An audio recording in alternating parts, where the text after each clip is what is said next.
کبھی آپ نے سوچا ہے کہ پاکستان میں خیرات اور چیریٹی کے نام پر جو اربوں روپے جمع ہوتے ہیں وہ واقعی غریبوں تک پہنچتے ہیں یا نہیں؟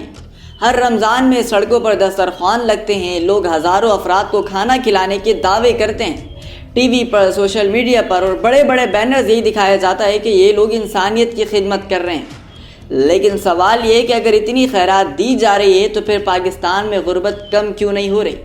کیوں ہر سال بھکاریوں کی تعداد بڑھتی جا رہی ہے؟ کیوں بڑے بڑے شہروں میں بھیک مانگنے کا پورا نیٹ ورک بن چکا ہے؟ اور سب سے بڑا سوال، کیا واقعی کچھ لوگ انسانیت کی خدمت کر رہے ہیں یا یہ سب ایک بہت بڑا بزنس ماڈل بن چکا ہے؟ آج کے اس ڈاکیومنٹری میں ہم بات کریں گے اس حقیقت کی جس کے بارے میں اکثر لوگ بات نہیں کرتے ہیں۔ پاکستان میں چیریٹی کے نام پر چلنے والے اس انڈسٹری کے پیچھے اصل لاجک کیا ہے، آج ہم تلاش کریں گے۔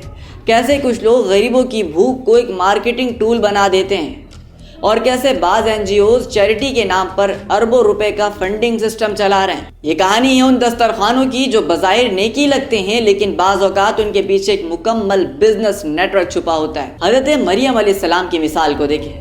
ایک لمحے کے لیے تاریخ کی طرف چلتے ہیں۔ تقریباً 2000 سال پہلے ایک خاتون تنہا ایک بیابان میں کھڑی تھی۔ وہ خاتون تھی حضرت مریم علیہ السلام۔ وہ شدید تکلیف میں تھی، نہ کھانا تھا نہ پانی تھا۔ اس حالت میں اللہ تعالیٰ کی طرف سے ایک آواز آئی کہ مریم اس کھجور کے درخت کو ہلاؤ۔ جب انہوں نے درخت کو ہلایا تو تازہ کھجوریں گرنے لگیں۔ سوچنے کی بات یہ ہے کہ اللہ چاہتا تو بغیر درخت کے ان کے بغیر ہلائے رزق دے سکتا تھا، لیکن اللہ نے ایک اصول سمجھایا، رزق کے لیے کوشش ضروری ہے۔ یہی لاجک دنیا کا نظام چلاتی ہے۔ لیکن آج ہم کیا کر رہے ہیں؟ ہم لوگوں کو بغیر محنت کے ہم چیزیں دے رہے ہیں، انہیں راشن دے رہے ہیں، انہیں کھانا دے رہے ہیں۔ پاکستان میں خاص طور پر رمضان کے مہینے میں ہر جگہ دسترخوان لگ جاتے ہیں، بڑے بڑے بینرز لگ جاتے ہیں، روزانہ 10,000 افراد کا کھانا، 50,000 لوگوں کو افطار۔ یہ سب سننے میں بہت اچھا لگتا ہے، لیکن اگر ہم اس کو تھوڑا ڈیپ لاجک سے دیکھیں تو کچھ سوال پیدا ہوتے ہیں۔ مثلاً اگر کسی نے کہا کہ وہ 2000 لوگوں کو کھانا کھلا رہا ہے تو اس کا ثبوت کیا ہے؟ کیا واقعی 2000 لوگوں کو کھانا کھلایا جا رہا ہے یا صرف 500 لوگ ہو رہے ہیں؟ کیونکہ سڑک پر کھانا بانٹنے کا کوئی ریکارڈ سسٹم نہیں ہوتا، اور یہی وہ جگہ ہے جہاں سے کھیل شروع ہوتا ہے۔ فرض کریں ایک شخص آیا، اس نے کہا کہ میں 200 لوگوں کو کھانا کھلانا چاہتا ہوں۔ این جی او سے بتاتی ہے کہ فی گز اتنا بندہ کو خرچہ آئے گا، 200 روپے فی بندہ خرچہ آئے گا، یعنی 40,000 روپے آئے گا۔ وہ شخص پیسے دے دیتا ہے، لیکن حقیقت میں کیا ہوتا ہے؟ ہو سکتا ہے کھانا صرف 100 لوگوں کو ملا ہو اور 100 لوگوں کو نہ ملا ہو، یا پھر کھانے کے معیار میں کمی کر دی گئی ہو۔ اس طرح بچنے والا پیسہ کہاں جاتا ہے؟ یہ سوال اکثر کوئی نہیں پوچھتا، لیکن ہم پوچھیں گے، کیونکہ لوگوں کو صرف ایک چیز دکھائی جاتی ہے، نیکی، اور یہی وہ جگہ ہوتی ہے جہاں چیریٹی آہستہ آہستہ ایک بزنس ماڈل بن جاتی ہے۔ آج اگر آپ کراچی کے سگنلز پر جائیں تو آپ کو ایک عجیب چیز نظر آئے گی۔ بھیک مانگنے والے اب پہلے جیسے نہیں ہیں۔